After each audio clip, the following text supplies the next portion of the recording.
더마카와 함께 시선 집중의 문을 열겠습니다. 어서 오세요. 네, 안녕하세요. 더마카입니다. 6월이 시작됐습니다. 오늘도 삐딱선 정신에 입각해서 주요 뉴스 챙겨드리겠습니다. 손병훈님, 내일 출근해야 해서 저는 사전 투표를 했습니다. 내일 왜 출근을 하세요? 내일 출근하시는 분들도 있죠. 아니, 그러니까 그러면 안 되니까 하는 얘기예요. 그러게요. 그러면 안 되는데 손병훈님은 그러신대요. 그러니까. 네, 그래서 사전 투표를 하셨다고 합니다. 잘하셨고요. 네. 해오름님, 떨리는 마음으로 내일을 기다립니다. 라고 올려주셨고, 깡매님, 날씨가 흐린 월요일입니다. 반갑습니다. 힘차게 월요일 시작하시고, 내일은 본투표 꼭 하세요, 여러분. 이라고 보내주셨는데, 제이비도 본투표파잖아요. 이번에 투표 시간이 몇 시부터 몇 시까지죠? 몇 시부터 몇 시까지인데요? 알려주세요. 아시잖아요. 몰라요, 전. 아이고. 몇 시부터 몇 시까지예요? 오전 6시부터 저녁 8시까지입니다. 네. 8시까지니까요. 네. 네. 혹시 출근하시는 분들 퇴근하시고 얼른 달려가셔야 할 것 같습니다. 저녁 6시까지가 아니라 8시까지인 거 맞죠? 맞습니다. 네. 확인하셨죠? 네. 여기저기 현수막이 엄청 붙어 있어요. 왜 갑자기 말투가 달라지는데? 아, 제가 사전투표 고지 그때 실수해가지고 좀 쪼그라들었네요. 네. 자, 뉴스 챙겨드리겠습니다. 제이비타임즈 오늘 주목할 첫 번째 뉴스 어떤 건가요? 뉴스타파가 지난주 금요일에 보도를 했습니다. 극우 성향의 교육단체 리박스쿨이 자손군, 댓글로 나라를 구하는 자유손가락 군대, 줄여서 자손군이라고 부른다고 합니다. 이 자손군을 모집해서 댓글 공작을 하고 있다라는 내용의 보도였습니다. 뉴스타파 취재진이 잠입 취재를 했는데 리박스쿨 대표 손모 씨가 지금 우리는 이준석하고 이재명을 다 까야 된다라고 말하는가 하면 정직 청렴하고 유능한 김문수 후보 어깨 위에 윤 어게인의 별이 내려앉았다는 식으로 댓글을 써야 한다라고 알려줬다는 겁니다. 이 보도 이후 정치권 공방이 거세게 전개됐는데 이건 잠시 후 인터뷰에서 소화하기로 하고요. 여기선 다른 점을 짚겠습니다. 어떤 점을 짚나요? 리박스쿨 시민 참여팀 일동명의의 입장문이 어제 나왔습니다. 요지는 이런 겁니다. 댓글은 공론장이며 공론장은 권력과 언론의 전유물이 아닌 주권자인 국민 모두의 것이고 댓글을 쓰고 좋아요 또는 싫어요를 누르는 것은 합법적이고 헌법에 보장된 시민의 정치 참여 행위인데 이재명 후보 선대위와 일부 편향된 언론이 정당한 시민들의 댓글 활동을 불법 댓글 공작으로 프레임화하며 국민의 표현의 자유를 정면으로 침해하고 있다라는 내용의 입장이었습니다. 그런데 아주 기본적인 내용이 여기에 빠져 있습니다. 어떤 건가요? 리박스쿨은 정당한 시민들의 댓글 활동이라고 주장했는데 그 정당성 여부를 가리는 게 뭐겠습니까? 자발성입니다. 댓글 활동이 자발적이었다면 리박스쿨의 주장은 다 맞습니다. 하지만 뉴스타파가 제기한 건 그게 아니라는 거지 않습니까? 댓글 다는 데 필요한 네이버 아이디를 제공할 수 있다고도 했고 장학금을 줄 수 있다고도 했다는 거 아니겠습니까? 그죠? 정치학의 ABC에 해당하는 내용을 장황하게 읊을 게 아니라 사실관계만 밝히면 되는 겁니다. 조금 전에 그 뉴스타파 보도 내용을 전해드렸는데 바로 이거. 하지만 이게 없습니다. 그래서 기본이 빠져 있다. 이 말씀을 드리는 겁니다. 네, 어찌합니까님. 정치는 손가락으로 하는 게 아닙니다. 라고 보내주셨고 미스티님 댓글도 조직적이면 범죄입니다. 그리고 태권부이님 어린 학생들 혹시 세뇌 교육하는 겁니까? 라고 좀 물어주셨는데 이 리박스쿨이 댓글 공작 의혹만 있는 게 아니라 지금 늘봄학교에도 지금 그렇습니다. 영향을 줬다는 얘기 아니겠습니까? 네. 서울시내 10개 학교하고 지금 뭐 프로그램을 넘겼다 이런 얘기가 나오고 있고 또 늘봄 강사들에게 이제 뭐 신청을 받거나 그 사람들을 교육시킬 때도 이런 얘기를 했다는 건데 그래서 교육부가 전수조사에 나섰지만 아이들에게는 도대체 뭘 가르친 거냐 이런 게 또 궁금해하고 지적하시는 분들이 많네요. 그렇습니다. 지금 교육부가 전수조사 들어간다고 어제 밝혔거든요. 네. 그 결과를 좀 봐야 될 것 같습니다. 이거는.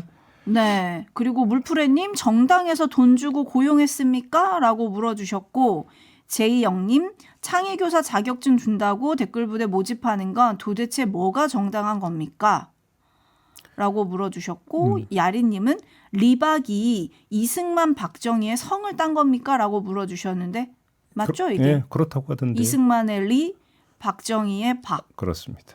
네. 그래서 초등학생들한테 이 두 사람이 얼마나 우리나라를 위한 영웅인가 뭐 이런 거를 가르쳤다고 하죠. 네. 네. 그리고 또 한겨레가 확보한 리박스쿨 사진을 보면 사무실 앞에 댓글이 여론이다라는 설명과 함께 댓글 봉사, 자손굿 모집한다 이런 내용의 현수막이 걸려져 있는데 이 사진이 찍힌 게 2022년 11월 5일이라고 해요. 11월 5일이요? 2022년. 네. 네. 그래서 혹시 이때부터 조직적인 댓글 공작이 이뤄진 게 아니냐 뭐 이런 의혹도 지금 사고 있다고 합니다. 그렇게 되면 뭐 지난해 총선에도 혹시 활동을 한 거냐라는 얘기로 연결이 될 수 있는 거겠죠. 의혹이 제기가 될 수 있는 건데 네. 수사를 해봐야 되는 거 아니겠습니까? 네. 그리고 그렇죠. 또 김문수 후보의 연관성을 파다 보니 또 전광훈 목사가 여기에 등장을 하더라고요. 그렇죠? 밝게 너무 많죠. 네, 또 전광훈 목사의 며느리가 또 강사로 활동했다 이런 보도까지 나온 상황인데 어쨌든 국민의힘은 지금 딱 잘랐습니다. 우리랑은 상관없다. 김문수 후보도 그런 거 묻는 질문 자체가 이상한 거다. 나랑은 상관없다 이렇게 얘기를 했잖아요. 잠시 후 3부에서 이정현 공동선대위원장이 어떻게 설명할지 시선 집중하겠습니다. JB타임즈 다음 주목할 뉴스 오디오로 먼저 만나보시죠. 21대 대통령 선거 본투표 전 마지막 주말. 사랑제일교회 전광훈 목사의 서울 광화문 집회에 윤석열 전 대통령 이름이 등장했습니다. 윤석열 대통령께서 드디어 강화문 애국 국민들께 메시지를 전해왔습니다. 주최 측은 윤 전 대통령이 지금 나라가 절체절명의 위기에 처해 있다며 자유민주주의를 지키고 나라를 정상화시키기 위해 반드시 투표장에 가서 김문수 후보에게 힘을 몰아달라 호소했다고 전했습니다. 지금 김문수에게 우리의 힘을 모으는 것만이 해답입니다. 2025년 5월 30일 윤석열 드림. 그리고 나서 김문수 후보가 어제 유세에서 이렇게 말했습니다. 계엄 많은 어려움을 우리나라에 끼쳤습니다. 그리고 탄핵에 대해서도 그동안 많은 갈등이 있었습니다.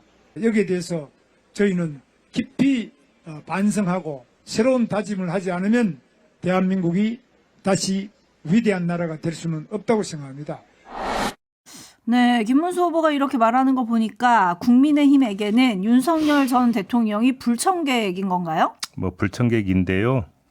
불청객이라는 표현보다는 진상 손님이라는 표현이 더 맞을 것 같습니다. 불청객은 그냥 원하는 거 쥐어주고 보내면 되는 거 아니겠습니까? 근데 진상 손님은 장사를 망칩니다. 있는 손님까지 다 쫓아버리기 때문인데요. 바로 이 점 때문에 어제 김용태 국민의힘 비대위원장이 강도를 더 올린 주장을 했습니다. 대통령 탄핵 심판의 결과에 따라 지난해 당이 대통령 탄핵 반대 당론을 채택했던 것은 무효화돼야 한다. 대통령 탄핵 반대 당론을 바로잡겠다 이렇게 말했습니다. 이렇게 나선 이유는 역시 같겠죠. 진상 손님 한 명 때문에 다른 손님들이 떨어져 나가는 걸 어떻게든 막아보기 위함 이렇게 해석을 해야 될 것 같은데 글쎄요. 근데 그 효과는 의도와는 정반대일 수 있다. 이 점을 말씀을 드리겠습니다. 정반대요? 네, 국민의힘이 아직까지 탄핵 반대 당론을 유지하고 있음을 지금 만천하에 다시 알리는 거 아니겠습니까? 김용태 비대위원장의 이 말은 그렇죠. 그래서 효과는 정반대일 수 있다. 이런 말씀을 드리는 겁니다. 다시 옛날을 상기시킬 수 있다 이 얘기군요. 그렇습니다. 네, 촌철님들의 반응 전해드리겠습니다. 네오언니님, 왜 탄핵되었는지, 내일 대선을 왜 치르는지 아직도 모르는 윤석열 전 대통령이라고 좀 꼬집어 주셨고 네. 비슷한 의견 짱구님, 도대체 누구 때문에 나라가 절체절명 위기에 처했는지 정녕 윤석열 씨는 모르는가 보네요. 신원섭파님, 윤석열 씨는 여전히 현실과 동떨어진 사고를 하나 봅니다. 저러면 김문수 후보에게 도움이 된다고 생각하는 걸까요? 글쎄요. 저도 그게 궁금합니다. 나라사랑님, VIP 고객이 이제는 진상 고객이 된 건가요? 라고 보내주셨습니다. 네, 근데 윤석열 전 대통령뿐만 아니라 주말 사이에 박근혜 전 대통령도 전면에 나섰습니다. 대구 서문시장 또 방문했죠. 네, 대구 서문시장 갔고요. 오늘은 또 부울경을 찾는다 그래요?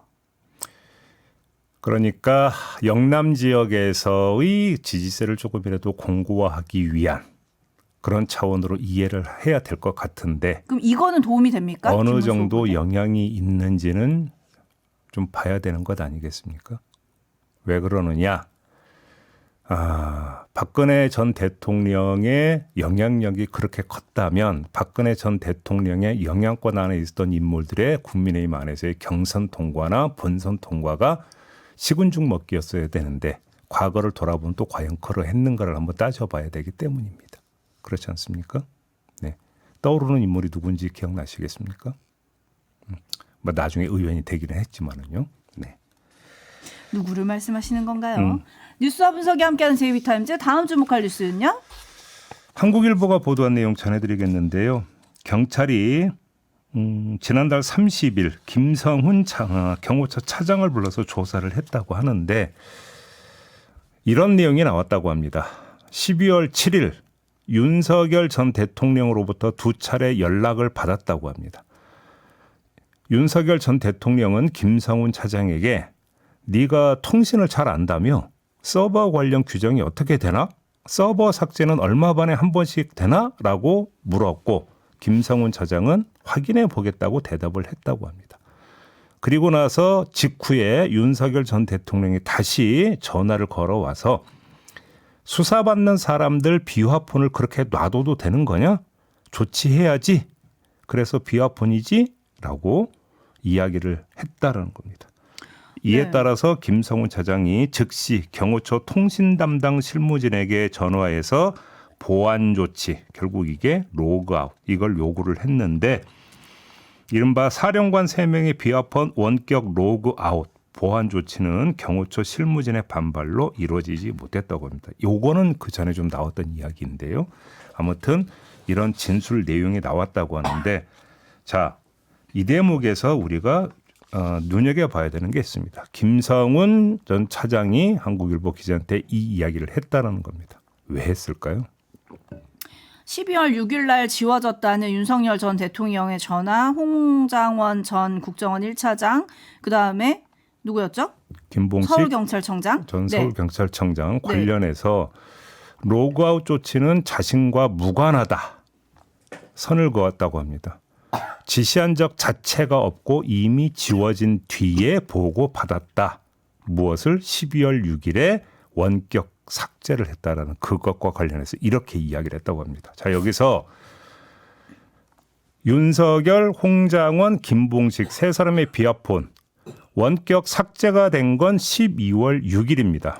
근데 지금 김성훈 전 차장이 경찰에 가서 진술하기를 윤석열 전 대통령이 전화를 걸어왔다는 것을 시점을 언제로 됐습니까? 12월 7일로 됐습니다. 그런데 윤석열 전 대통령이 김성훈 전 차장에게 전화를 걸어서 했다라는 이야기를 잘 보세요.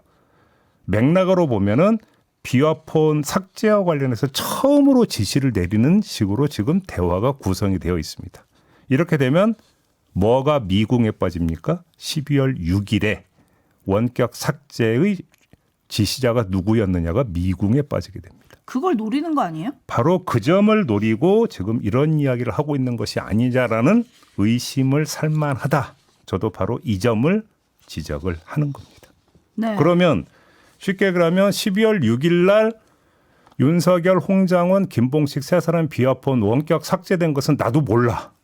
그리고 윤석열 전 대통령으로부터 비화폰 문제와 관련해서 전화를 걸어서 지시를 받은 건 그 다음 날인 12월 7일이야. 그러면 12월 6일 날에 세 사람의 비화폰 원격 삭제는 귀신이 고칼 노릇이 돼버리는 겁니다. 그렇죠? 그럼 최소한 윤석열, 김성은 두 사람은 아니다라는 주장을 여기 지금 깔고 있는 것 아니겠습니까? 이걸 밝혀내야 되는 것이죠.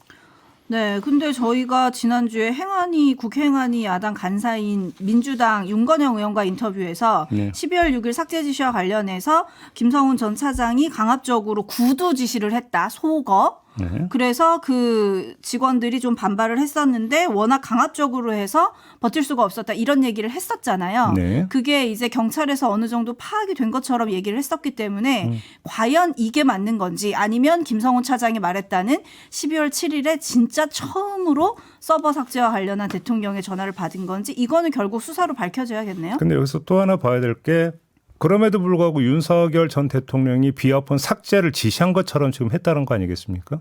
그럼 이것도 문제가 될 수 있죠, 사실은. 근데 그렇죠. 잘 보세요. 실무진들의 반발로 삭제가 안 됐다라는 거 아닙니까? 네? 그러니까 어떻게 되는 겁니까? 범죄의 구성 요건에서 반은 깎고 들어가는 것이 되어버리는 거죠. 그래서 이거는 진짜로 경찰에서 이렇게 진술을 했고 계속 일관되게 이렇게 주장하는 건지는 모르겠지만 고도의 전략을 깔고 방어선을 치고 있는 언론 플레이성 주장이 아주 강하다. 이런 말씀을 드리는 겁니다.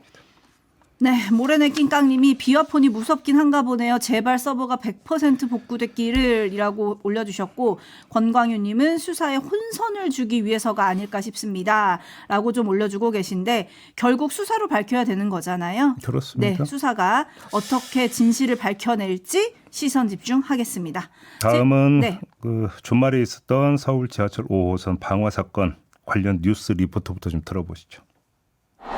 오늘 오전 8시 45분 지하철이 여의나루역을 빠져나온 직후 8개 객차 중 4번째에서 불길이 치솟았습니다. 연기는 옆 칸으로 빠르게 번져갔습니다. 400여 명의 승객들은 119 구조대 유도에 따라 선로를 타고 대피해 마포역으로 빠져나왔습니다. 불을 지른 건 60대 남성. 갑자기 준비해온 기름을 뿌리고 라이터형 토치로 불을 붙였습니다. 정말 큰일 날 뻔하지 않았습니까? 네. 근데 아무튼 정말 궁금했던 게 뭐냐면요. 도대체 이 남성은 왜 불을 질렀을까라는 바로 이 점이었습니다. 그런데 들려온 소식이 참 거시기합니다. 이혼 소송 때문이었다는 거죠. 그렇습니다. 이혼 소송 결과에 불만이 있었다라는 취지로 경찰이 진술을 했다고 하던데 이거하고도 근데 왜 지하철을 왜 찾아갑니까 도대체가. 그죠? 근데 여기에 이것까지 좀 추가를 합시다. 범행 전에 음주를 하거나 약물을 투여하진 않았을 가능성이 높은 것으로 경찰이 보고 있다라는 소식도 함께 전해졌습니다. 무슨 얘기입니까? 맨정신에 저런 짓을 벌였다라는 이야기가 되는 겁니다. 자, 여기서 우리가 한번 좀 정리를 해볼 게 있는데요. 흉기를 휘두른 건지 아니면 불을 지른 건지의 어떤 행위의 차이를 걷어내면 이전에 있었던 무차별 범죄와 성격이 비슷합니다. 자신의 처지에 대한 비관과 화를 특정 대상이 아니라 사회를 향해서 마구잡이로 토해낸다는 점에서 비슷합니다. 성격이. 자, 최근만 해도 유사한 범죄가 여러 건 있었지 않습니까?